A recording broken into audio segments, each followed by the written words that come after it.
Olá, pessoal, tudo bem? Sou o Vitor Barbosa, cofundador da Fincat, e a gente está aqui com mais um episódio da nossa série Bate-Papo com Fintechs. Para você que ainda não viu, a gente está chegando em 70 episódios. Esses episódios estão tanto no YouTube, no formato vídeo, quanto nos principais players de podcast, como, por exemplo, o Spotify. E a gente sempre traz especialistas nesse universo de finanças, tecnologia e inovação. E hoje a gente tem um grande especialista, ele que é CEO de uma fintech, que tem um modelo de negócios muito interessante, mas não vou ficar dando spoiler, vou apresentar ele e, na verdade, pedir para ele contar um pouquinho mais da trajetória e da fintech na qual ele acaba representando. Então, estou aqui com o Fernando, ele que é CEO da Consumidor Positivo. Fernando, primeiramente, muito obrigado aí por ter topado bater esse papo com a gente. E vou pedir justamente agora para você contar um pouquinho mais sobre você e sobre a Consumidor Positivo. Legal, pô, obrigado pelo convite. Acho que fico super feliz aqui de poder contar um pouquinho do que a gente está construindo por aqui. Contando a minha história e eu acho que contando depois um pouquinho a história da Consumidor. Sou Fernando, eu sou engenheiro da computação, assim, então eu tenho um background bastante relacionado à tecnologia, é o meu mundo há muito tempo. São 20 anos desde que eu comecei nessa área, vamos dizer assim. E aí eu comecei no mundo ali até de tecnologias de celular, então na época eu comecei na Motorola ali, o telefone celular, não sei se você lembra disso, mas ele não era touchscreen, joguinho de cobrinha era o máximo que você conseguia extrair ali de um celular. Eu comecei, né, no mundo de tecnologia, justamente criando essas aplicações mais simplistas, mas para essa indústria que estava prestes a shiftar para smartphone, então veio o iPhone, a Android, né, que começou a ser adotada ali na Motorola. Então eu vi um pouco essa migração, né, onde um device que está no bolso das pessoas passou a ganhar uma importância muito maior do que ela tinha ali no meu começo de carreira. Então, eu comecei a me interessar muito por esse mundo que se abria ali com essa possibilidade de ter o smartphone no bolso.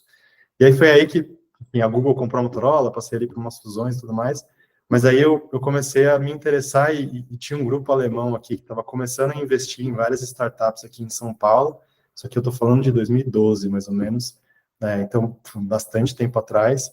E aí eu vim, né, recebi um convite de uma das pessoas que já estava aqui, que era a EasyTax, que era um app de pedir táxi. E aí, enfim, comecei, era bem incipiente, tinha acabado de receber um investimento, vim para liderar o time de tecnologia na época, né, a parte mais do mobile, vamos dizer assim. E aí crescemos para caramba, assim, acho que a gente foi para 40 países, né, enfim, foi toda uma história de crescimento. Eu responsável ali por um pedaço do desenvolvimento, né, dos aplicativos. E foi super interessante, porque daí eu comecei ainda mais enfim, gostar desse mundo de inovação, de startups e tudo mais. Então, eu passei ali uma trajetória, né, desse crescimento, 3 anos ali nesse ambiente de crescimento. E aí depois, enfim, aí eu fui falar, pô, acho que tecnologia é interessante, agora eu quero ver o outro lado, eu quero ver o lado dos negócios da história. E aí eu recebi um convite da McKinsey, que é uma consultoria americana estratégica, e aí eu passei o outro lado da moeda aqui, me desenvolvendo aqui na parte mais de negócios. Então, no final aqui, o resumo da história minha aqui acho que tem uma raiz muito forte em tecnologia, que passou por bastante tempo aqui no mundo mais de inovação, no ecossistema de startup, mas que acabou solidificando ali um pedaço, né, em negócios e tudo mais. E aí, para fechar a cereja do bolo, eu fui para a Red Ventures, que é de onde eu vim, antes da Consumidor Positivo, que é dona de 50% aqui da empresa. Então, lá eu comecei a idear um pouco, né, falar, pô, o que seria aqui uma plataforma, de fato, de serviços financeiros, e eu senti que só daria para fazer isso se eu tivesse como sócio um birô de crédito, que é, de fato, quem conhece a vida, né, do CPF, ali, do cliente final.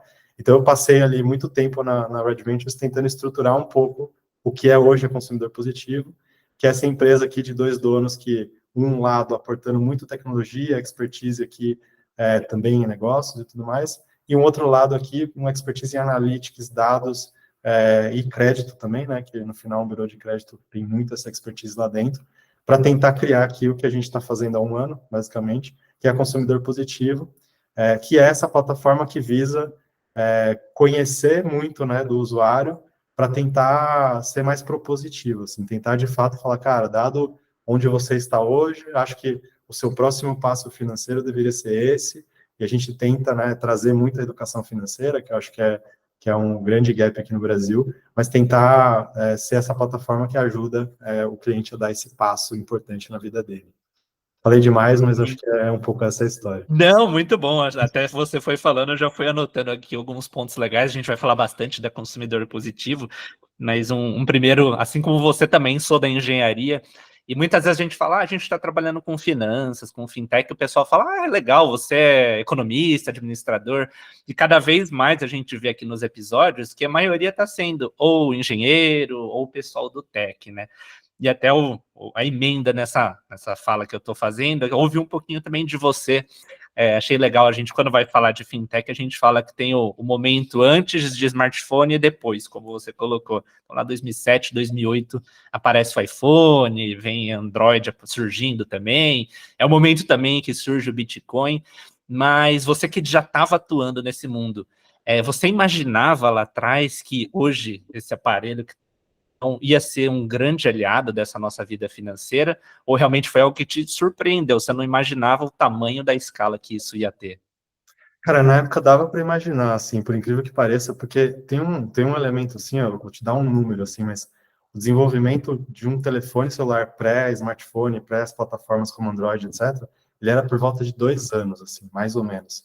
Então, imagina, você fazer uma aplicação para um telefone celular pré-smartphone, você precisava entender qual que era a demanda do mercado 2 anos para frente, o que é impossível, né? Impossível. E aí, como a gente começou ali a desenvolver, você viu que era um ciclo ali de um mês, de dois, né? Alguém pensa hoje numa aplicação, provavelmente hoje, do jeito que está acelerado, você fazer uma nova aplicação, em uma semana você consegue colocar no ar.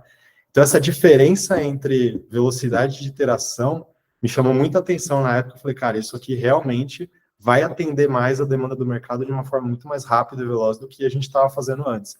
Então, era tão brutal a diferença que dava para ver que era um negócio grande chegando, assim. Não, obviamente, não dava para saber quantos bilhões de telefones iam vender, mas dava para ver que era um negócio muito diferente na época. Muito bacana. E falando um pouquinho mais, já agora, diretamente da consumidor positivo, né? Não só no Brasil, mas acho que principalmente aqui, sempre foi muito essa questão, né? Pô, é difícil conseguir crédito, entra a questão do score, o brasileiro não dorme quando vê lá que o score caiu. Como que vocês surgem? Qual a solução que vocês oferecem? Para o pessoal que ainda não conhece efetivamente o consumidor positivo, qual dica você daria para começar a se familiarizar com a solução? Legal. A gente vem numa ótica que, no final, assim, a sua vida financeira ela é muito mais uma maratona do que um sprint de 100 metros, assim, né?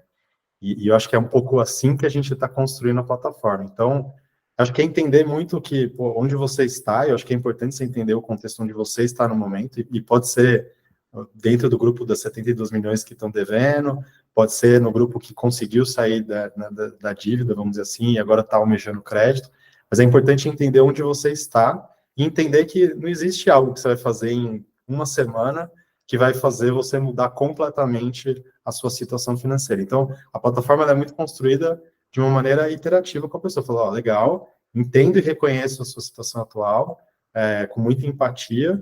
O próximo passo que você deveria fazer, e, cara, vai levar um certo tempo para essa evolução acontecer, é esse. Né? Então, eu acho que é um pouco esse viés de maratona versus sprint que a gente nasce, assim. Muito legal esse paralelo e realmente vai bem nisso. Daqui a pouquinho a gente até vai falar mais da educação financeira, mas é bem por aí, né? E falando um pouquinho também da evolução do mercado financeiro nesse sentido, né? Primeiro a gente teve lá a criação do cadastro negativo, aí surgiu o cadastro positivo. Hoje, muita questão do Open Finance também mostrando. Como que você vê tudo isso? O que vocês já usam e como que vocês recomendam o brasileiro nesse sentido de entender a importância de conhecer cada um desses conceitos, né? Legal. Cara, acho que é super importante você entender o que está acontecendo por trás. No final, assim, as instituições que têm relação com vocês, elas conhecem, né, esse dado e conhecem isso sobre você. Então, para você melhorar essa assimetria, vamos dizer assim, é bom você conhecer. A gente usa aqui, enfim, a gente tem acesso, né, a todos os dados negativos, os positivos, e eu acho que o positivo, ele adicionou muito, né, porque, enfim, o viés do Brasil pré-cadastro positivo era que quem não tinha uma restrição era o universo como um todo. E a gente sabe que o universo é muito heterogêneo, então prejudicava os bons pagadores, né? E aí o cadastro positivo acho que veio muito a somar e falar, poxa, Agora eu conheço o histórico de bom pagador dessa pessoa durante um ano, então eu sei que ela se diferencia desse outro público, assim, que eventualmente não tem um histórico negativo. Então melhorou muito, assim, a assertividade dos modelos de crédito e tudo mais quando o positivo chegou, e eu acho que é onde ainda estamos hoje, assim. Eu acho que o Open Finance é muito uma perspectiva de futuro, eu acho que com certeza ele tem muito ainda a crescer, mas ainda como você não tem uma adoção de mais de 50% da população, tem uma dificuldade em usar esses dados aqui, porque ele acaba não sendo universal, né? Você não consegue incluir toda a população, então você tem uma certa dificuldade, mas eu acho e eu acredito que ele tem muito potencial para frente, sim. Muito bom. E é interessante, a gente começou os primeiros bate-papos aqui, acho que em 2020. Então, naquele momento, eu falava muito do Pix, aí depois veio Open Finance, Drex. Nesses últimos episódios aparece muito a questão da inteligência artificial. No caso de vocês, já é algo que vocês usam? Vocês já têm soluções que ou aproveitam dela ou é oferecida para o cliente? Como que está isso? E para onde você vê que vai esse cenário, né? Cada vez a gente vê mais e mais falando disso.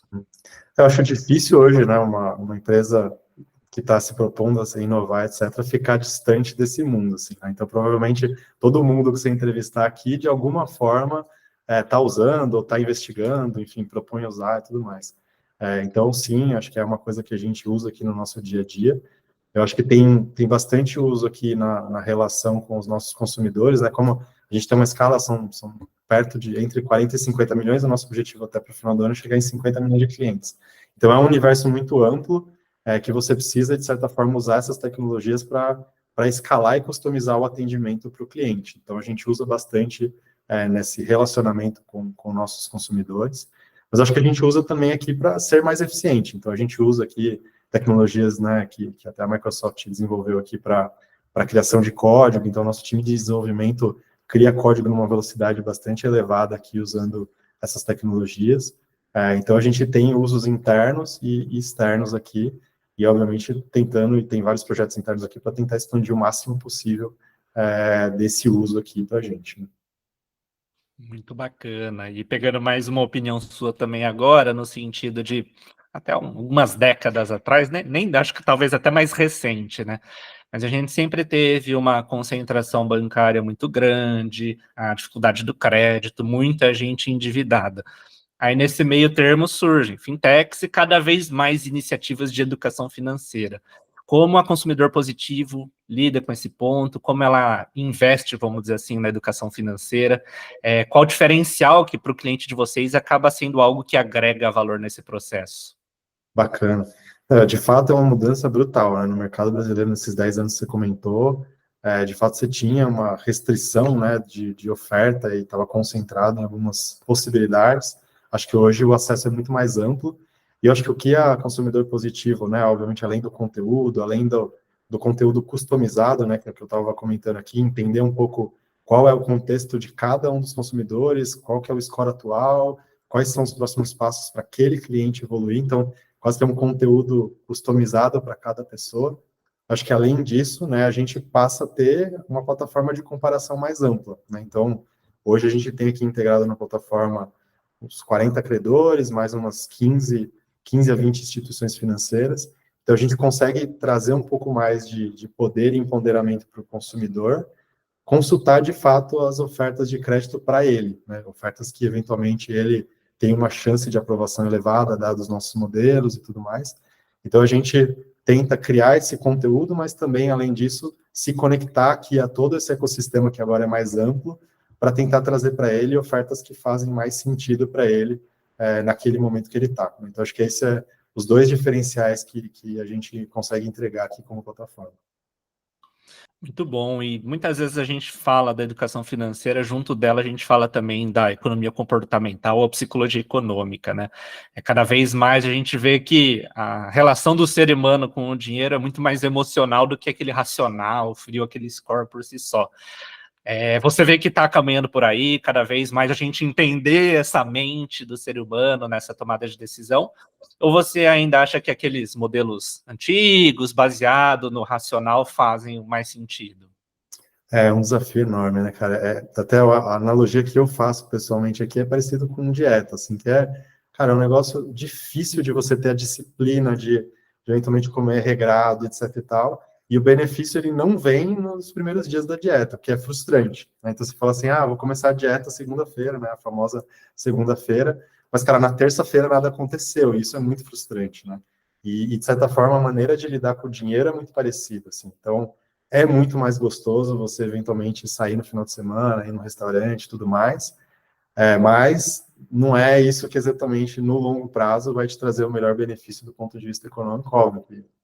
Somos seres humanos, temos desejos e tudo mais, não é que dá para não ceder a todos eles, mas é um pouco essa analogia, assim, eu acho que, de fato, a coisa acontece no longo prazo e é difícil o curto, mas você precisa entender um pouco e ter essa visão do longo e ter essa disciplina de aplicar isso no curto prazo. Eu acho que assim como dieta, lidar com o dinheiro é um pouco essa tentativa de olhar o longo prazo e acreditar que o que você está fazendo hoje vai te trazer mais resultados nesse longo prazo, né? Eu também vejo que é muito nesse paralelo com a dieta ou começar a academia, né? Toda vez o pessoal fala, segunda-feira eu vou começar, ou pior ainda, né? Final de ano, promessas para o ano novo. Aí você não vou fazer dieta. E a gente sabe que por trás tem todo um hábito, tem todo esse psicológico, e realmente essa parte de finanças é muito importante ser bem trabalhada, né? Total. E para a gente já começar e concluindo, né, esse nosso bate-papo, queria que você deixasse para o pessoal como que funciona o uso da plataforma, contatos, redes sociais, tudo aquilo que você achar pertinente, para depois desse nosso bate-papo, quem se interessar justamente prosseguir nesse papo com a Consumidor Positivo. Combinado. Então, a plataforma está disponível, né, consumidorpositivo.com.br. A gente também tem um aplicativo, Android e iPhone, pode achar a gente nas lojas também. E eu acho que a grande beleza da nossa plataforma atual, quando a pessoa se logar lá e a gente faz uma autenticação para garantir que a pessoa é a pessoa e tudo mais, a gente roda os nossos motores internos aqui que passam, né, a ver e tentar achar qual que é a situação financeira daquela pessoa. Então, no momento que você logar na plataforma, iremos consultar aqui os nossos 40 credores, vamos trazer aqui a evolução do seu score, e a gente vai também tentar modelar aqui um pouco esse histórico de crédito e essa propensão para crédito futuro. Então, enfim, convido a todos até a entrar lá na plataforma e até ver como está a sua situação atual, né, financeira, e a gente vai tentar trazer um pouco essa recomendação, né, como academia, dieta, para quais são esses passos que eventualmente você poderia tomar para que no longo prazo você tenha uma evolução aqui, seja no seu score, seja no acesso. E no final, assim, talvez uma informação que não é óbvia, né, para o consumidor é que conforme você melhora o seu score, também você melhora o acesso a produtos de crédito, e isso faz você ter acesso a, eventualmente, taxas de juros melhores, e isso, no final, é uma parcela menor no seu crédito. Então, tem um valor muito grande, eventualmente, você ter essa disciplina aqui no longo prazo, que você economiza muito, né, no que você está gastando aqui de juros com o que você tem hoje de crédito tomado. Então, a plataforma tende, né, ou se propõe a ajudar as pessoas para irem nessa linha, assim. Então, acho que a melhor maneira de achar a gente é essa, acho que é o aplicativo ou o próprio site, né, que é a mesma experiência. Para achar a gente tem lá a página no LinkedIn da Consumidor Positivo, acho que a gente tenta trazer atualizações relevantes aqui do que a gente está construindo e tudo mais, mas também fico eu disponível aqui, Fernando Iodice, no LinkedIn, para quem quiser bater papo, enfim, contar mais ou perguntar mais sobre a gente. Sempre estou super aberto e são conversas muito ricas, assim. Eu falo que a gente fez alguns eventos presenciais, assim, e aí você fala com o consumidor, cara, é a coisa que você mais aprende, assim, porque são visões e dinâmicas muito diferentes de qualquer pessoa, né? Cada pessoa é muito diferente da outra, e você aqui tem uma visão sobre como lidar com o dinheiro, aí as pessoas são sempre muito diferentes, mas isso sempre é muito rico e traz muito aprendizado. Então essas conversas sempre agregam muito, assim, a plataforma, a mim, tudo mundo. Muito bom, reforça então os convites que o Fernando deixou, então visite lá o site, ou vá conhecer o aplicativo, redes sociais, justamente porque é uma solução que ajuda muito o consumidor. E para a gente concluir, Fernando, você até falou, né, vocês estão com essa expectativa agora de ter um aumento bem bacana na base de clientes, esse episódio está indo agora ao ar em agosto. O que vocês esperam para esse restante de 24, novidades para 2025, para o pessoal que quiser saber, será que vai ter alguma funcionalidade nova, alguma mudança em relação à solução? A gente está sempre evoluindo aqui, acho que a ideia, estamos nessa projeção aqui de chegar a 50 milhões de consumidores utilizando aqui a plataforma até o final do ano, que de fato, referente à população brasileira, já é um marco bem importante.